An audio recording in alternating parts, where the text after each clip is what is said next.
Infertility, pelvic pain, repeated infections. कभी सोचा है कि फलोपियन ट्यूब्स ब्लॉक भी हो सकती हैं और ये ब्लॉकेज साइलेंटली आपकी हेल्थ और फर्टिलिटी को इफेक्ट कर रही हो।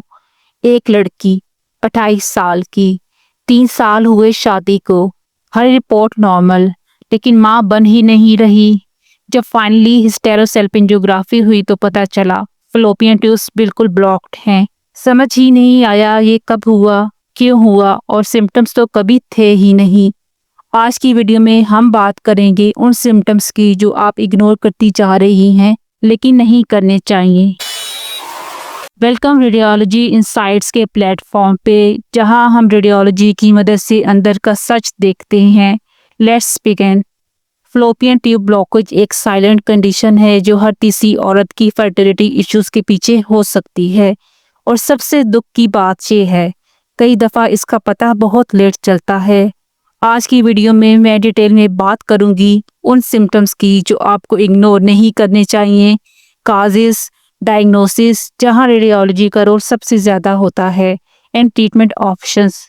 अगर आप कंसीव नहीं कर पा रही या क्रोनिक पेल्विक पेन से गुजर रही हैं, ये वीडियो आपके लिए गेम चेंजर हो सकती है। What are fallopian tubes and why they matter? Fallopian tubes एक तरह का ब्रीजिंग सिस्टम है जहां एग और स्पर्म का मिलाप होता है। हर महीने ओवरी से एग रिलीज होता है और फलोपियन ट्यूब से गुजरते हुए यूट्रस तक जाता है। अगर ये रास्ता ब्लॉक हो जाए तो फर्टिलाइजेशन या इम्प्लांटेशन दोनों नहीं हो सकते, यानी नेचुरली कंसीव करना मुश्किल हो जाता है। सोच के देखें, एक ब्लॉकेज बिना किसी पेन के साइलेंटली आपका ड्रीम तोड़ रही है।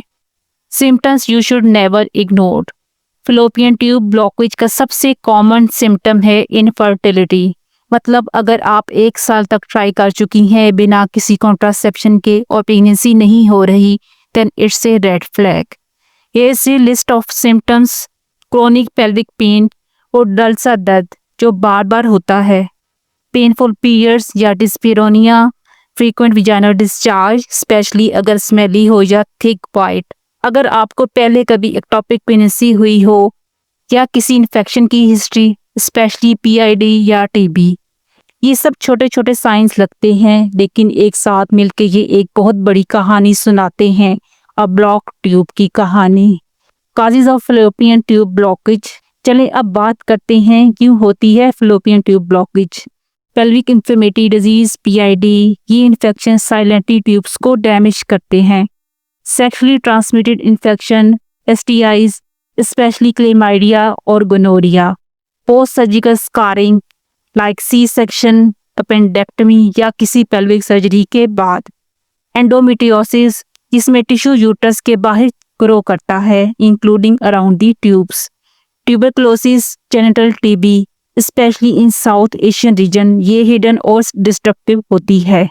इन्फेक्शंस आते हैं जाते हैं लेकिन कुछ इन्फेक्शंस आपका फ्यूचर ले जाते हैं।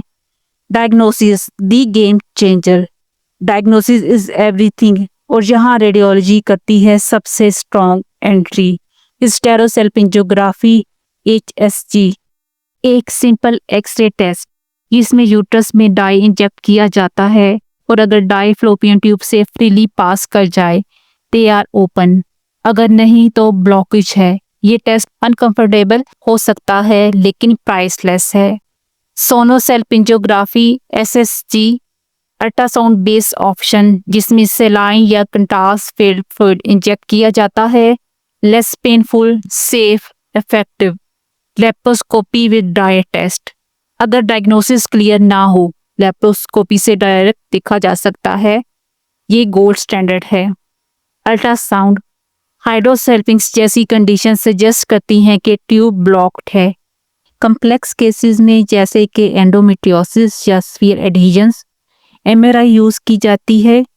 MRI एक डिटेल्ड पिक्चर देती है जो हिस्टेरोसेल्पिंजियोग्राफी या अल्ट्रासाउंड में क्लियर ना हो।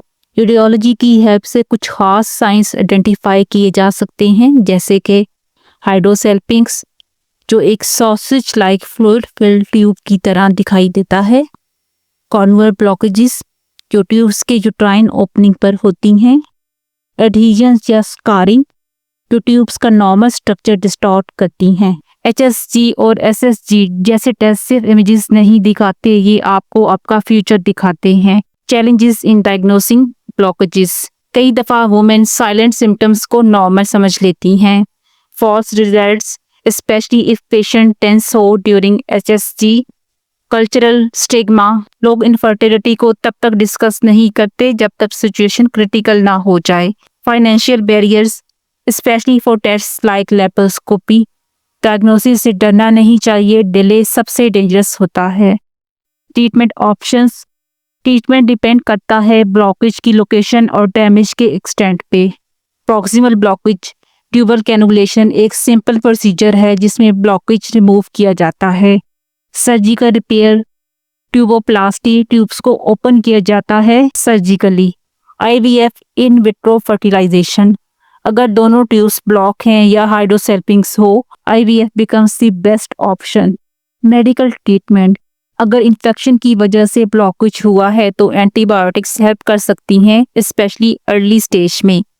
ट्रीटमेंट का पहला स्टेप है प्रॉब्लम को समझना, और वो तभी होगा जब आप पहली दफ़ा सिम्टम्स को सीरियसली लेंगे। अगर आप या आपका कोई लव्ड वन फर्टिलिटी स्ट्रगल से गुजरा है तो please remember it's not your fault and it's not the end. Fallopian tube blockage treatable है और समझने लायक है और इग्नोर करने लायक नहीं। कमेंट सेक्शन में अपने क्वेश्चन ज़रूर शेयर करें। मैं आपके हर रेडियोलॉजी रिलेटेड कन्फ्यूजन के जवाब देने के लिए यहाँ हूँ। अगर आपको ये वीडियो हेल्पफुल लगी, लाइक करें, शेयर करें और चैनल को सब्सक्राइब करें ताकि और भी अवेयरनेस वीडियोस आप तक टाइम पे पहुंच सकें।